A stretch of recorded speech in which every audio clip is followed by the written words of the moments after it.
We have this story from ABC 7 News. Video, early morning Bay Bridge sideshow fireworks temporarily block westbound lanes. Have you guys seen the videos that went viral from this? No.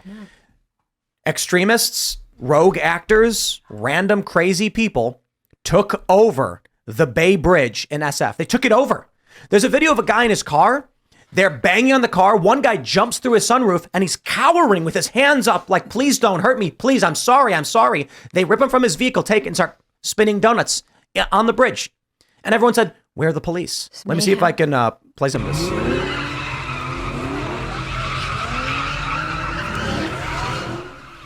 Quite a sight. Overnight traffic on the Bay Bridge came to a halt. So a guy tried driving across it in the wee hours of the morning, and they took his car from him while he cowered in fear. And this is exactly what I'm talking about. When people start believing that there is no governing authority and they have no fear for police, either because the police are impotent and unable to do anything, or they just feel that they can fight back and there's no more monopoly on violence, they'll take whatever they want. Conservatives don't behave the same way urban, I don't know what you would describe these people as, I don't know, rogue actors, criminals, gangs, or whatever. We saw this with the far left already. Back in 2020, when they literally took over city blocks in numerous cities and created their own autonomous zones, it's happened already. My fear is we are moving towards, especially after this election, an instance where conservatives start behaving in a similar but different way. Similar in that they too decide, you know what? Maybe these gangs in San Francisco and Chicago, maybe they're right. There's no police. There's no law enforcement. There's a gang that sends agents from DC to attack people, but there's not that many of them. Nationally, with 327 million people, none of these people who took over a bridge, which I believe is a federal crime, have any fear whatsoever as to what could happen to them. Antifa, also none of that fear. They firebombed Cop City, a police training facility. Now, many of them have been charged at the state level, but the feds don't do anything about it. Mm-hmm. What happens when people on the right in rural areas say, yeah, they're right. There's no government anymore. We better do it ourselves. It's like tried that in a small town. Isn't that what that went around? People were saying try that in a small town. I mean, is that what you're talking about? Like people, militias in towns protecting? Well, try that in a small town was basically pointing the finger at Antifa and saying, if you come here, we'll defend ourselves. Right. What I'm saying is, what happens when, just like these people think cops can't do nothing about nothing, federal agents drive up to a small town of 4,000, and before they can even get into the town, they're greeted by two guys in body armor with rifles and helmets, and they put their hands up and say, what can we do for you? And the feds say, you can get out of our way. And says, sorry about that. You got to turn right around right now. You're not welcome in this place. And they say, well, we're federal agents. We have badges. And they laugh and they say, you got 10 seconds to turn around. The right will act very differently to the way the left does. We saw this with like the Bundy standoff, where you actually there's a photo of a guy pointing a rifle down, looking over from the bridge. My fear is that, I mean, this stuff out of San Francisco is just absolutely insane.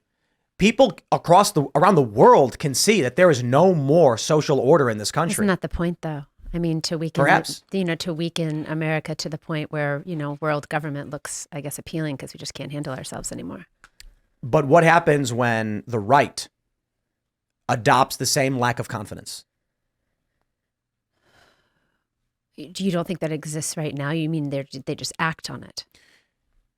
I would say right now, conservatives, the way they we're going to get Mike Johnson in and then we're going to pass it. We're going to block the bill. While Republicans are screaming and begging for Congress, you've got elements of the left firebombing buildings, killing people in the streets. You've got gangs. I don't want to call them leftists. They're just gangs. This is a city where gangs have just taken over. And it's not the only time we've seen these street takeovers. They happen all over the place. Police do nothing. How can a police department stop 3,000 people who have taken over a street? I was thinking in this situation, I don't know how long it takes for the National Guard to spin up, but you block the bridge on both sides. You have all your guns pointed at the bridge from all angles. You may even bring a tank out. But then what would that do? A standoff? And then would people get shot and killed? And that would be like a ugly scene. Yeah, because I was this crowd is rowdy. They might charge the people, run at them. You'd have to bring in I don't know what, 20 city buses to load them all up in cuffs with cops on each one. And then where do you put them? And it's like that's the people don't understand this. And is this San Francisco, like they're going to release them again, right? I think, oh yeah. I mean, that's the other issue. They're operating the assumption that National Guard would actually arrest these people. The question is, where do they go? People live in movies. They do not understand. Think about how many people live in San Francisco. Think about how many police are in San Francisco, how many military and National Guard are in the area. There are, 10 to 1 civilian to government force personnel. I mean, across all, from military, National Guard, federal law enforcement, local law enforcement, sheriffs, 10 to 1. If you have thousands of civilians, you don't have a facility to hold them. What are they going to do? I was just thinking about all the video games I played over the years where you have a piss poor leader and then the countries with piss poor leaders just start having revolutions and riots. And I'm like, why do the people lose loyalty when the leader's terrible? Like the impotence of Joe Biden to step up to put some authority behind like the protection of his citizens is like, and Trump did the same thing during these riots, like after George Floyd died. Day 2, dude, National Guard, red alert. And where were they? He waited and waited and it got worse and worse. And it's like, I know you don't want to seem like a fascist dictator, that you're the one that's blamed for the national 4 dead. And I went to Kent State, 4 kids got killed by the National Guard, Vietnam protest in 1970 and May 4th. It was freaking tragic. And that times 10, no one wants to have their name on that. But at the same time, if you do nothing, it gets bigger and then it gets bigger and they take a little and then they take a little. And then all of a sudden you've got an actual revolution. So you need to do something to stop this. My concern is that the only faction of people in this country right now who actually believe it exists are Trump supporters. Actually believe what exists? The country. Oh, okay. The Democrats think the Supreme Court should be a variety of things. Dissolved, expanded, it's illegitimate. They support the autonomous zones, the suspension of rights in certain areas. They do not believe in the Constitution. They call this country white supremacist. They pushed the 1619 Project. They despise this country, and they don't want it to exist. Agreed. They're teaching our children to hate this country. Then you have roving gangs of people who don't care whether it does or doesn't. And then you have Trump supporters waving their little flags being like, we love America. You asked earlier, what do conservatives do when, if they get fed up with the system and they lose confidence in the system? And a positive thing that I've seen, I don't know if all of them are conservatives, people will say, you're not doing it, so I'm going to do it. And they'll build systems that the government can't do, like free software social networks, things that are replicable among the masses without any kind of oversight. We'll build our own water pipes. If you're not going to give us water and we'll have to build our own water pipes then, okay. But it's not always a conservative person, but those are people that are willing to conserve the nature of reality. They're willing to make their own to keep things going.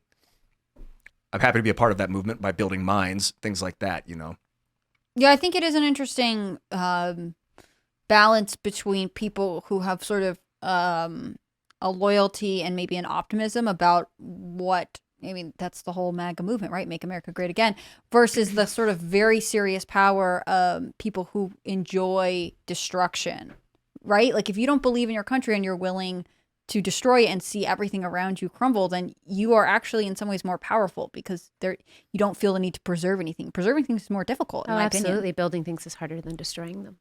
Yeah, talking about life, like this nihilism. Do you guys ever get waves of nihilism? It's been creeping in and out of me over the last 5 months, 2 years. Is that what you think the months? like bridge thing is? Just nihilism? People that just don't care about if they die tomorrow, they're just out for a nice piece of food. Yeah, I think a lot of that is.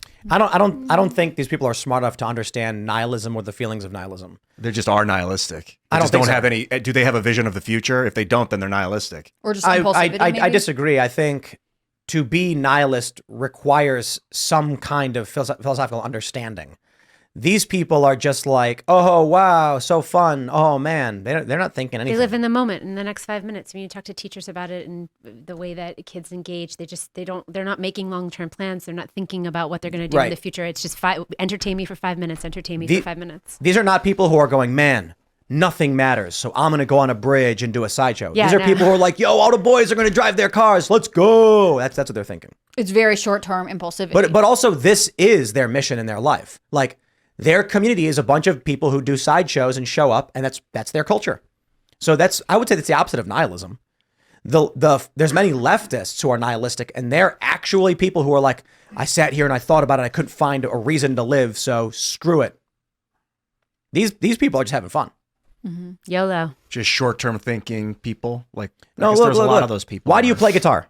Because I like it. Why do they do sideshows? Because they like it. I guess they That's like it. it. And also, it sounds good and it heals me when it vibrates. There's a lot of reasons. And And they're there's things- useful. They're very useful. I mean, there's a number of reasons why this is happening. Are they testing different choke points in different areas? I think that they're driven to do certain things.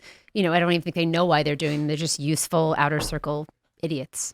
Yeah, like, are we going to be able to take the bridge next time? Like, Yeah. you think they're testing the waters? Yeah, I think they're doing it in a lot of different places. You see it across the country in major like transportation areas. I mean, I'm sure that there's someone that's saying like, let's just see what this looks like. And you drive people out to do things. You So sense then- it's more organized? I think that there are like seeds that are planted. I absolutely think that they're learning lessons constantly. They learned lessons in 2020 about how far they could go and what they could get away with. I think ultimately making America a weak country so that the people can be controlled is the goal.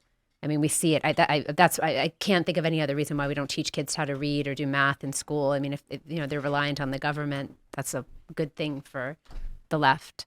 But I do think that a lot of this is strategic and just trying to see how they can navigate in some of the cities, maybe for what this summer looks like. I don't know.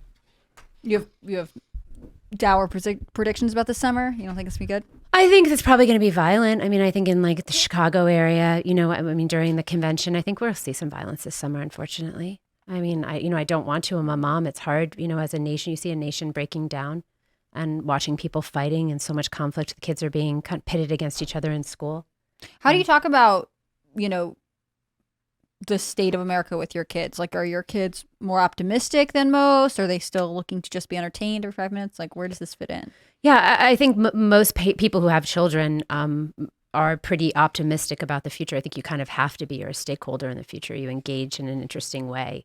And so how do you talk about the future with your kids? I mean, in a positive manner. I mean, you're not going to fill your, but my kids know what I do and they're watching what's happening, and the kids, they see the news, they're on social media. I have teenagers.